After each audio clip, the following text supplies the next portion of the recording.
Alright everyone, I was going to make this video a couple days ago, but then I had a day where I had too much to do, and then I had a day where I didn't make any videos, so it got, kicked along like every other fucking video I had to do. It's time to call out An0maly, actually, for his continued breakdown in the wake of a severe debate loss against me, and that is what happened.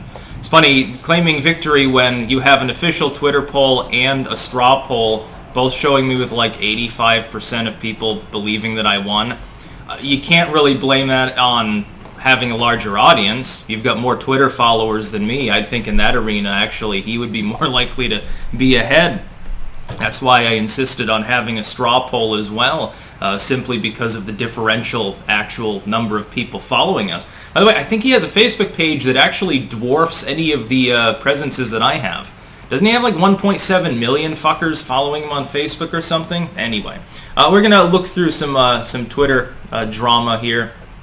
It's funny, because this is in the wake of me. Essentially, I said, he hadn't learned, his lesson. He still doesn't get it in regards to vaccines, because he continues to peddle the debunked lie that Trump is the vaccine salesman. It's his fault, by the way, that the Italian government is using like COVID passports and stuff. He was totally the one pushing these things.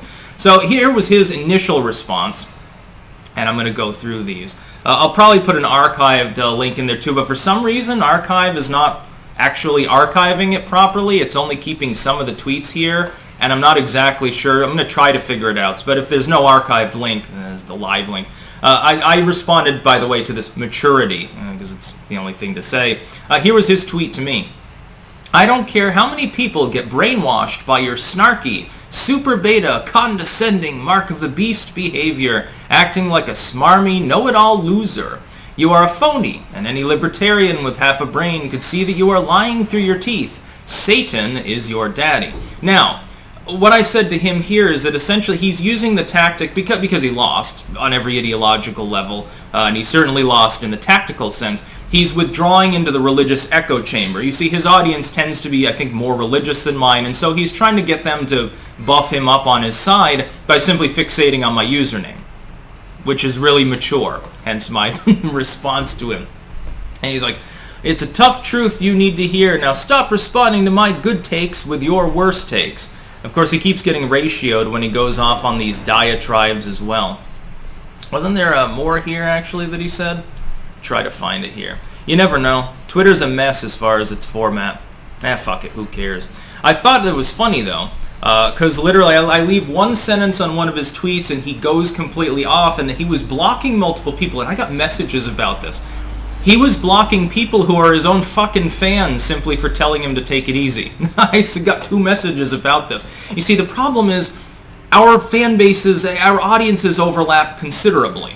Both coming out sort of the libertarian side of politics and the content creator, sort of the independent commentary thing. Why wouldn't you think that our audiences overlap? It's like if someone's criticizing me on there, I'm at least going to check to see whether they're following me, because there's like a 90% chance that they are. Losing it and going off into religious land has nothing to do with Trump. It has nothing to do with me criticizing his views on Twitter. By the way, in that debate, one surreal thing happened. He took the bait, like in my first opening statement, I brought his tweet about inflation up. As sort of a counterpart to the vax thing, because of course he's insinuating that Trump has majorly to do with that policy, and he's blaming Trump for the Bidenflation that we're currently suffering under. And I pointed this out. It wasn't, I think, even something he meant to bring up as an issue. We ended up, I think, debating more about inflation than about COVID, which I thought was extremely funny.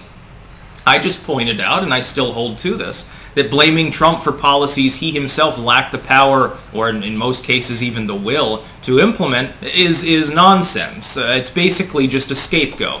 As opposed to looking at the broader picture where you'd have to individually blame various state governments. It's a heavy overlap with the Dems. If you've developed Trump derangement syndrome, as he certainly has, well then you've got to put the blame on Orange Man.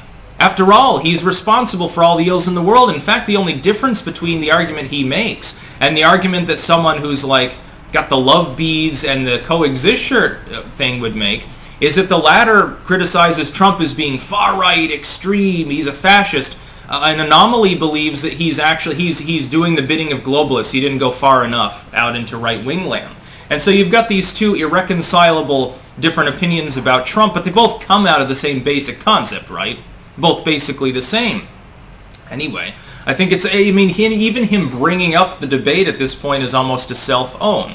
It's almost like, what are you doing, dude?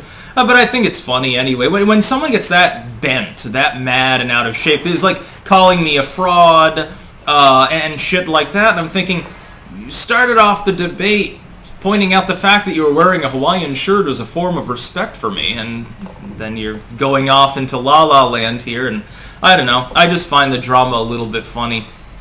It's sad, though, because he has a legendary debate loss, and then he, I guess can't get over it. He was expecting an easy win. Why? Obviously, he never saw me debate before, so, whatever. What the fuck? That's about all. Peace out.